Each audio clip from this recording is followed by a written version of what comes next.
ने आपको देखने को नहीं मिलती थी, और अब मैं जहां जहां जा रही हूं मुझे सिर्फ महिला प्रधानें दिख रही हैं। और एक तरफ सुक्खू जी हैं जो ये कह रहे हैं कि ये तो जी है वापस चली जाएगी। क्यों सुक्खू जी?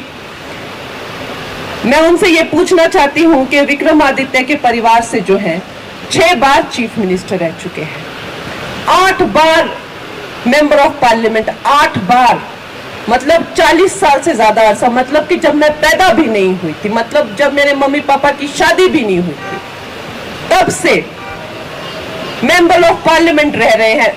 एक जनरेशन के जनरेशन आ गए हैं जो भी खुद बूढ़े हो रहे हैं, लेकिन क्या ये लोग कुर्सी से चिपक गए हैं?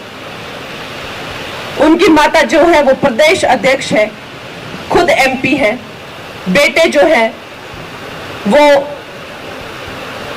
10 साल से जो वो विधायक है, अभी वो मिनिस्टर है, पीडब्ल्यूडी मिनिस्टर है। एक बेटी, एक साधारण परिवार की बेटी अगर आना चाहती है पॉलिटिक्स में, तो आप उन्हें डरा धमका के कह रहे कि वापस चली जाएगी।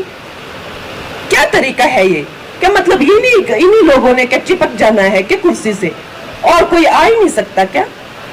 मैं तो ये सोच के हैरान हूं कि मेरा तो खैर भगवान की कृपा से बहुत बड़ा नाम है, और शायद हो सकता है इसीलिए जो है भारतीय जनता पार्टी को मुझे भेजना पड़ा इस काम पे। कैसे कोई आम साधारण लोग कैसे आएंगे? इनकी पावर और इनके पैसे और इनका जितना इन्होंने एक पूरा एक सिंडिकेट बना लिया है, कैसे वो पेनिट्रेट करेंगे? क्या हमारे हिमाचल में और कोई योग्य युवा रहे ही नहीं है? ये परिवार चिपक ही गया है क्या कुर्सी से?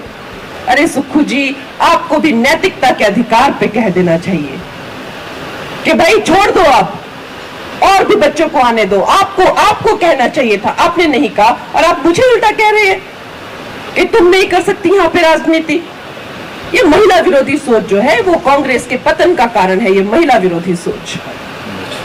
कंगना जी, देखिए, मैंने जो है वो जयललिता, डॉक्टर जयललिता जी का कैरेक्टर निभाया है, और मिसेस इंदिरा गांधी जी का भी कैरेक्टर निभाया है।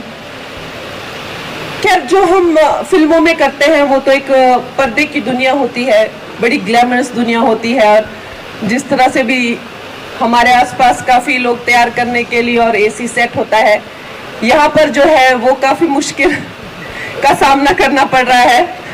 और अब काफी उनके पहले तो इतना नहीं समझ आ रहा था कि कितना मुश्किल ये काम होगा, लेकिन अब जो है मुश्किल और चुनौतियों का जब सामना करना पड़ रहा है तो समझ आ रहा है कि देखिए, एक महिला के लिए ये पुरुष प्रधान समाज में जो है वो आगे आना, अपना नाम बनाना, और उन स्थितियों में जैसे आपने देखा डॉक्टर जयललिता के साथ में क्या क्या हुआ, उन स्थितियों में जो है डटे रहना ये कोई छोटी बात नहीं है। तो डेफिनेटली एक उनके प्रति एक सम्मान और ज्यादा बढ़ गया है।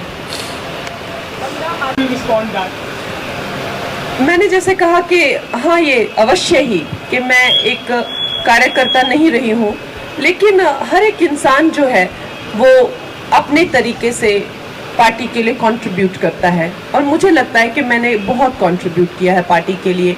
फिल्म इंडस्ट्री में अगर एक सनातन का झंडा किसी ने लहराया है, और लहराते ही रही हूँ अब तक, मेरे लगभग 30-40 करोड़ से ज्यादा ब्रांड्स ने मुझे ओवरनाइट ड्रॉप कर दिया था, और मुझे कहा था कि आप जो हैं वो कोई पार्टी का फेवर मत कीजिए, और ये जो खासकर आंदोलन हो रहे हैं, चाहे सीए के अगेंस्ट या फार्मर्स प्रोटेस्ट, इनमें आपने जो भी बोला है वापस लीजिए।